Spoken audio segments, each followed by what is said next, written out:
Good afternoon, good morning to everyone, depending on where you are in our beautiful country. Welcome to Candid Conversations. My name is Andrew Hanauer. I'm the president and CEO of the One America Movement. And we are an organization that is committed to building a country that works for all of us, that is a productive country where we solve problems together, where we work together, rather than tear each other apart. And that is an important message, especially right now, as we continue to wait for the final results of what has been a very contentious election. So, no matter what your politics are, no matter how you're feeling right now, we're glad to have you with us. We want to be a part of working to make this country better with you, and we're grateful that you're here with us today. My guest today is a really tremendous guy who's been a big part of our work. He is a board member of ours, and he has been in a lot of roles over the last number of years involved in the intersection of faith and politics, and his name is Matt Hawkins. He's the former policy director of the Ethics and Religious Liberty Commission of the Southern Baptist Convention. He has done a lot of work there on issues related to policies supported by the Southern Baptist Convention, as well as religious liberty. He is currently a seminary student, PhD student, and he is the co-host of a great podcast called Crossing Faiths, where a Muslim and a Christian talk politics and faith together, and we'll get into that a little bit later. And he is also one of the leaders of something called the Matthew 5-9 Fellowship, which is a group of evangelical Christians who are working to address the divisions in our country. Matt, thanks so much for being with us today. Thanks for having me, Andrew. Always a joy to collaborate. Yeah, absolutely. Well, as we talk about whenever we do these, we always try to start with relationships because that's how we're going to get where we want to go as a country. So before we get into whatever news might have happened this week, I want to start with a more relational question, which is, you're a dad of a small kid. We just had Halloween. Do you want to estimate what percentage of your child's Halloween candy you have eaten, and how much they have eaten? Well, not surprisingly, we ration beyond the first day of Halloween, and we of course take parental taxes out of that, which is but I have been using it unashamedly as bribes to get her for good behavior between waking up and on the way to school in the morning. So it's a little give and take, but I assure you that my wife and I have partaken, and we also purge the not great candy on the front end. That's like the first round, is getting rid of the stuff we know nobody's going to eat, and we get rid of that stuff. And but I know not to touch the Reese's cups. Those are for my wife, Crystal. Yeah, well, that was my next question. Was my kids and I had a trading thing where they separated all their candy, and then they started trading the stuff they didn't like for the other person's stuff. And yeah, I pulled off some good deals because they don't really get what really good, like they don't get the Crunch Bars are great, and Baby Ruths are just kind of eh. So what is your I have a 4-year-old, so she's coachable on all this stuff. So we were like, you probably won't like that, or you'll love this. The chocolate, but she's getting turned on to chocolate, so she'll turn on the straight Hershey's milk chocolate bar and the small mini Reese's cups. I'm always a Twizzlers guy, have been for a long time, as long as they're fresh and not hard. And but I also like a handful of chocolate from that. But I'm not terribly picky. I feel like Twizzlers is a flashpoint of polarization in our country. I feel like people either love Twizzlers or they really don't love Twizzlers. Well, it wasn't until I was an adult, well into my 30s, that I even knew there was such a thing as is it Red Vines? Yeah. I've never had it, but apparently that's a thing for like maybe half the country. So. Yeah, I used to have them at movie theaters back when there were movie theaters, and right. Yeah. Twizzlers or Reese's Pieces are usually my movie go-to. Yeah, no, that's good. Well, I appreciate that. So, I'd love to talk about some current events, obviously. as you come from sort of Southern Baptist world, Yeah. um, and as you think about sort of where some of those communities stand right now, as we wait for the results to kind of come in, how are you reacting to it? How do you feel about um, what this means for the country moving forward, and how are you sort of talking to other Christians about the moment we're in right now? Sure. Well, assuming the elections results bear out the way we think they are, which at the time of this recording looks like it very may well be a President Biden to come, while the Republicans hold the Senate and actually increase their numbers in the House, which is pretty unique. For me, when I'm talking election results in particular with Christians, I always like to take a step back and do a little bit of civic reminders about how our nation works and the positives and negatives of where we are. For those like me who are social conservative, and fiscal conservative, many of us, and kind of what used to be called the three stools of the Reagan coalition, which was social conservatism, fiscal conservatism, and defense conservatism. I'd still describe myself in that camp, politically speaking. But I want to kind of have a good, kind of realistic understanding of where we are on issues, say religious liberty, and pro-life issues, and that kind of thing. Number one, our system of government is designed specifically, pretty intentionally, to resist revolution. And so you're not going to have a big swing of one revolution one way or the other. And so it looks like, in the spirit of popular sovereignty, which is what our nation is, we're not a nation under the authority of an emperor or a king. We're in a nation that is run by a president, which is an executive office. The authority comes from popular sovereignty, and it appears that the popular sovereignty from Americans may have been to decide that President Trump's time in office was over, but also that they're not fully on board with the most progressive angle of the Democratic Party. And so, assuming Biden is inaugurated, he'll govern with limited authority. He'll have a lot of authority within the executive branch, naturally, but the Senate's going to be a bulwark for some of the more progressive actions that people like me would be really concerned about. Yeah, no, that makes a lot of sense, and it's interesting, right? Because, and I've heard this talked about this, when you get into a polarized community or silo. Yeah. One of the things that happens is everyone agrees with you, so you can't imagine that you could lose, right? And we see this on both sides. Democrats were convinced that they were going to win this election by a huge. I mean, I think a lot of them were sort of nervous, but the polls were indicating, right, that they were going to win. I saw, I hate to make an example of it, but a former baseball player who I will not name, who's very, very, very on the sort of pro President Trump side, who tweeted that he sees Trump flags everywhere in California, and that, of course, the president is going to win California, which is statistically an insane concept. But we start to believe these things if we're only talking to our own folks. Do you think this election sort of repudiates the notion that if we just try harder, we'll win and they'll go away? Yeah, right. I think certainly this election should be a reminder to a lot of us, whether on right of center or left of center, that the other side, the folks and fellow citizens, and I want to say neighbors, who vote differently, they're not going away anytime soon. And guess what? They're going to show up in the next election too, which is 2 years from now, and 2 years after that. And so this thing we call self-governance in America, it's, in my view, it's an ongoing, it's like a football game without a time clock. And so it just continues to go. President Obama, in his episode of Comedians in Cars with Jerry Seinfeld,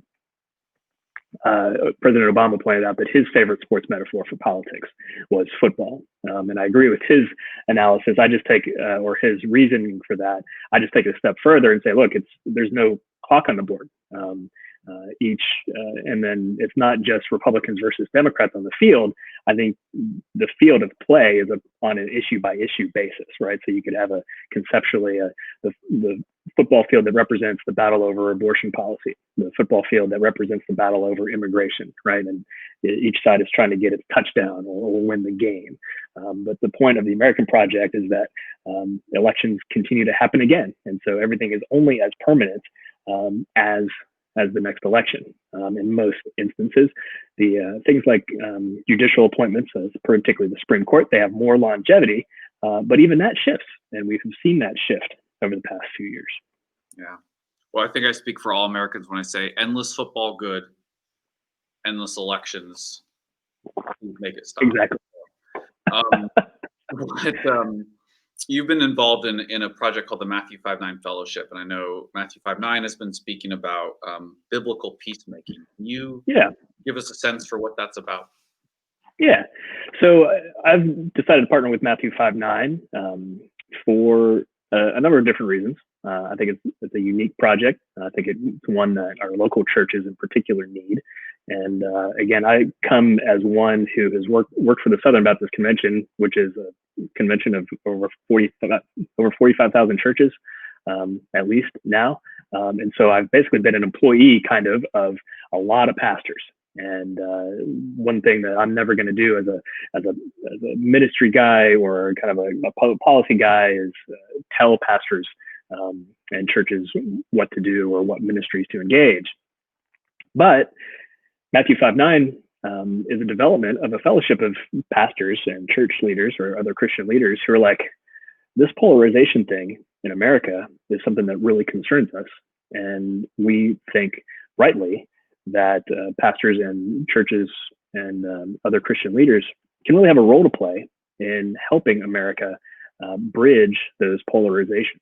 And so Matthew 5:9 connects leaders like you and me and pastors that we know who are grappling with the division in the U.S. And we're trying to offer resources that enable pastors and Christian leaders to help us build a future where all human beings are treated like image bearers of God, regardless of earthly divisions. And so we partner to that end with organizations like the One America Movement and Over Zero, who really present a lot of really helpful research on polarization and how to deal with conflict and how to participate in the civic space without contributing and actually helping to stem trajectories that would lead us into political violence. Yeah, no, that's great work. Can you explain from a Christian perspective, because even we're so polarized that even peace is like polarizing. Yeah. I think legitimately, right? Some people would say, well, if you're calling for peace, what you're telling me to do is put aside the injustices that I feel or the deeply held beliefs that I have, and just let it go. And I know that's not what you're saying. So could you just sort of clarify for folks what biblical peacemaking means as a Christian to you? Yeah. So the Matthew 5:9 clearly comes from the Sermon on the Mount, where Jesus is preaching about the kingdom of God. And we won't have time to get into a full biblical exposition of the Sermon on the Mount, but one of the verses in there says, "Blessed are the peacemakers, for theirs will be the kingdom of God." And peacemaking, in our view, is an active kind of role. This is different than, say, some of the perhaps the 20th century branding of peace might get a reputation for, which does have like a passive or a passivity about it. That's not what we're talking about. Peacemaking, in a biblical sense, is something where Christians really have an opportunity, and I believe biblical resources, to step into places where conflict is brewing, or even worse, and try to help make peace. And that's a different process. That's a different set of tools. It's forward-leaning. And it's really utilizing a lot of the tools, like I said, that our scripture gives us, but we're trying to enable them and with some smart ways to help pastors and local church leaders and lay leaders really help their people train up and get a vision for peacemaking in their local communities, which hopefully at scale, we get this across America happening enough in local communities and at the state level, maybe that'll help our national conversation. Yeah, absolutely. No, that's great. And I think I love that you're talking about a program that's designed to speak sort of to its own folks, right? It's not telling people who don't consider themselves to be Right. Christians what to do, right? It's talking about, as Christians, this is what we do. But you're also involved in a project that we also need, which is connecting people, right, across dividing lines. So you have a podcast called Crossing Faith with a friend of yours who is a Muslim American, and you guys talk about politics and religion. I've listened to some of it. It's pretty funny at times. You want to tell us more about it? Sure. So Crossing Phase is a podcast, and you're right. Our banner is a Christian and a Muslim talk religion and politics, which we think is a unique niche. Maybe it's too unique in this day and age to find a broad audience. We'll continue to produce that. But yeah, my friend John Pinna, he's a guy I met in Washington, D.C., in a similar scenario where I met you when I was working for the Southern Baptist Convention. And as a policy director and as a coalition director before that, it was necessary to engage people of all different faiths and of all different political backgrounds. And you have to develop a skill set pretty quickly to do that if you haven't been trained to do that. I had a lot of great models for doing that. But the podcast really is John's and my, we're just dragging into public what were private conversations. So it's really natural. It's not like anyone said, hey, let's get a Christian Muslim on the microphone together and see what happens. It really didn't come about like that. It was just John and I each, while working together in Washington, we developed a trust enough over coffees and lunches to trust in each other enough to ask the awkward questions. Not unlike the title of this program, which is Candid Conversations, where I could ask him questions about the Muslim community, and he could ask me questions about the evangelical community and Southern Baptist, and we would learn a lot from each other. And sometimes that was personal, sometimes that was strategic for public policy influencing. But we just decided to drag those conversations in the public eye. And while John and I both have our pet policy projects that we want to talk about, and maybe the headlines of the day that we want to review that either disturb us or anger us or make us laugh, the point of the podcast, here's the secret for listeners of Candid Conversations, is that we just want to model the conversation, that it can be done, that John and I believe very different things about religion and God and what is required for salvation in an eternal sense. At the same time, we're friends. And we also have opportunities to collaborate, and we are like-minded on some temporal things and some things in the public square. And we've developed a relationship enough where we kind of, not only do we trust each other, we trust each other to publish this publicly. So that's the story of Crossing Phase, and would welcome people to join us. We're available on all the social media. We're actually started this past summer doing it on video via YouTube. So Crossing Phase is on YouTube, and then wherever you find your podcast. Thanks for the opportunity. Yeah, for sure. And we've thrown the link into the comments as well, so folks can find it there. And I think it's so important to model it, right? I mean, as you said, it's not like you're the only two people in America who are having conversations. You drive through a lot of towns in America and you see Trump sign, Biden sign, Trump sign. But like, these folks are neighbors, and they don't have a choice but to find some way to figure it out. But we don't hear those conversations that much. We just hear the stuff on social media and on cable news that kind of pushes us to dig in. So I'm really grateful that you guys have shared that with the broader public. I think it's really important. Yeah, of course. So, just a couple more questions and we'll let you go. I mean, so practical speaking now, we've got a situation where we continue to live in kind of different information universes, right? I mean, folks who are watching one cable news station are probably not seeing the same things that someone watching a different cable news station is hearing. And so you end up with good people who are living in different worlds and therefore come to different conclusions and look at each other like, how could you think that? In your own world, I imagine you have some crossover, right? You've got friends who are to the left of you, to the right of you, different faiths, etc. what is your sort of recommendation, or what are you doing personally to kind of Yeah.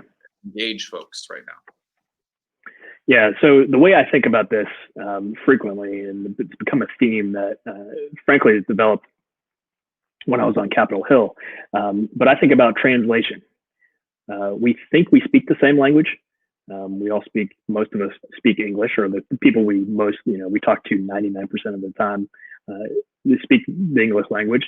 But often we're not speaking the same language in reality, particularly with respect to religion, with respect to politics in particular right now. If this is kind of an exaggerated point, but when I see arguments over capitalism, quote unquote, often the person attacking or critiquing capitalism is has a very different definition of capitalism than the person who is reflexively defends it, right? So what I, as a conservative over here, might think of as capitalism, someone who is critiquing capitalism is attacking something very different. And so you have to take some step back if you're going to have a fruitful conversation about any of this, and define terms, right? And I'm often having whatever issue it is, whether it's an abortion issue or whether it's immigration. I'm having one conversation when I'm speaking to the people on the left of me, and I'm using certain terminologies and phrases. And when I'm having conversations about the same issue to the right of me, or kind of within my rightward circles, I'm having a different conversation. Both conversations, I'm trying to hold people to their own convictions, right? So I'm not saying to people to the left, I'm not using terminologies and hashtags and bumper sticker slogans to convince them to come over to the rightward way of things. And likewise, I'm not using language of the left and hashtags of the left to convince my rightward friends to join me, right? I'm trying to figure out where their convictions are that resonate with whatever issue I'm trying to discuss. That's easier said than done, frankly. It takes time. It's not easily done, certainly in social media, but that's what I try to get people to think about. And so that sounds pretty pragmatic, maybe, but I think about it as a Christian in terms of missiology. Missiology is a term of basically the fancy academic word for how do we do missions? How do we spread the gospel? And I grew up in a denomination called the Christian Missionary Alliance. It's somewhere between Baptist and Presbyterian in its structure, but it was very much about spreading the gospel, taking the Bible overseas. And so one of the things about missions is that the default setting for North American missionaries going elsewhere is to learn the culture, learn the language, often long before, if it's done well, long before preaching the gospel. That affirms the human dignity of the people to whom you want to tell the gospel to, right? And it makes it a lot more effective and in the long run. And for some reason, what troubles me sometimes about our current moment is that we, as theologically conservative and often politically conservative, not necessarily the same thing, but there's overlap. We get that translation spirit and ethos when we think about missions.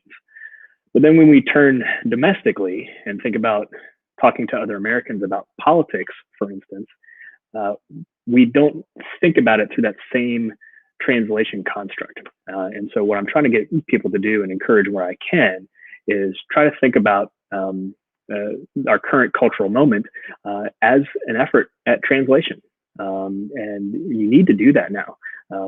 There's a difference between kind of pushing what's frowned upon from conservatives as kind of a multiculturalism terminology, but there is a fact, the sociological fact is that America is multicultural, and that's even within certain ethnic groups. It's not only across ethnic groups, it's within ethnic groups, it's within regions of the country, from the southeast to the northwest, and all over. We have 50 states of governance, and we've seen that bear out in the presidential election, that every state runs their ballot counting a little differently, and even has there's a lot of leeway at the county level.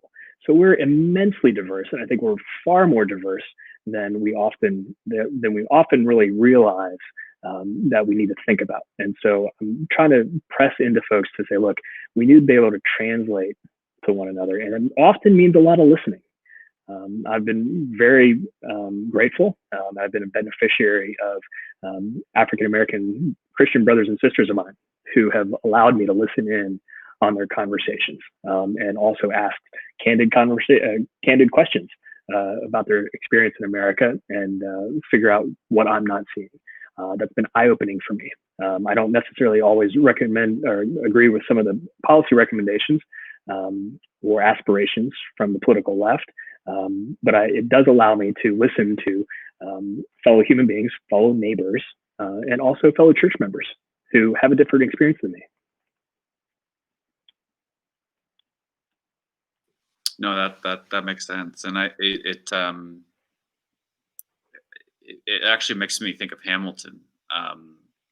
There's a line where Hamilton says we need bold strokes, and George Washington says, no, you need to convince more folks, which rhymes Sure. because it's Hamilton. But we do need bold strokes sometimes for really big challenges, and we have big challenges in this country. And I guess I don't even see it as a but, right? It's Right. more like an and. Yeah. Like if we're going to accomplish anything, to your point about having sort of given up on having the relationships to actually understand someone, to persuade them, as opposed to just treating them like an object that's in the way of what you want. We have to convince more folks of whatever it is that your views are. Otherwise, we're going to keep having elections like this one, 50-50, Right. 51-49 maybe. And that won't necessarily get us where we want to go ultimately. So I got one more question for you, and then we'll let you go. One of the things we talk about at One America a lot is this concept of meta perceptions, right? And this notion of, I think you don't like me, so I'm going to dislike you back. And we see that a lot right now. Democrats and Republicans have wildly inaccurate views of how the other side sees them. They think the other side hates them a lot more than they actually do. And so I'm going to ask you a really simple question. You've been describing yourself as a conservative guy. Here's your chance to flatten some meta perceptions. What would you like to say to more progressive viewers of this show, either about how you perceive them or about what you want them to know about you? It's a good question. I think the one message I would want to share with my politically left of center friends, and notice I said politically left of center. I don't presume that all people who are Democrat voters or voters of the left are in the more extreme camp. I think it's more nuanced, left to right, than we assume on both sides. And so what I want to say to people on the left is that I think there are more people right of center who are friendly to the causes that you care about, but y'all need to do better about translating for this audience. That's the short of it. That could be an issue by issue basis. One example that comes to mind are environmental concerns. Conservatives, broadly speaking, are very friendly to issues, or at least used to be, to issues of conservation. Look, I've been flashing, not so subtly, my home state in honor of our host Anna, who's off camera. But West Virginia cares a lot about the state. It's a beautiful state, particularly in nature, and the mountains and leaves and rivers, and it's a pretty glorious place to go. And we care about that landscape.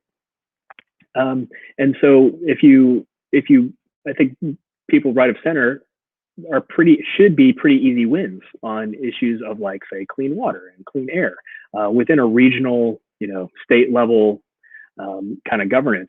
But trying to do like an entire package of climate change, global warming, whatever you want to call it, package to like solve everything with some apocalyptic language attached to it, it's really unhelpful and really repels people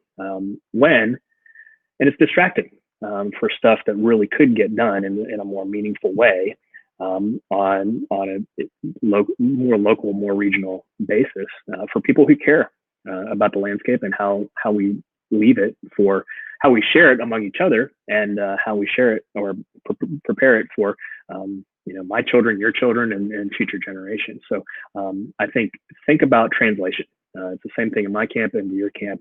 There are more people who are winnable for your cause to collaborate. So the question for both sides is, on any given issue, where do you want to go? If you just want to clobber your political opponent for the sake of clobbering them, good luck. You might get an election or two down for that, but that's not going to last. And it's not really productive in the mid to long term for self-governance. If you want to go somewhere, that's a distinctly different vision, and you engage distinctly different tactics when you actually want to collaborate in self-governance for the sake of issues that you care about. Great. Thank you, Matt. Appreciate it. Matt Hawkins, Matthew 5-9 Initiative, Crossing Faiths podcast, amazing member of our board of directors, and West Virginia Mountaineer fan and Twizzler eater. Go Mountaineers. Thank you so much for being with us today. Thanks, Andrew. To everyone else out there, have a great weekend.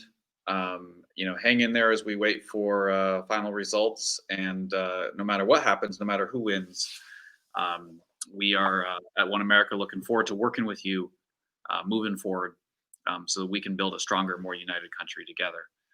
And we look forward to doing that with you. OneAmericaMovement.org. Check us out. You can get involved. And we are excited to be cohabitants of this country, this amazing country with you. Have a great weekend, everyone.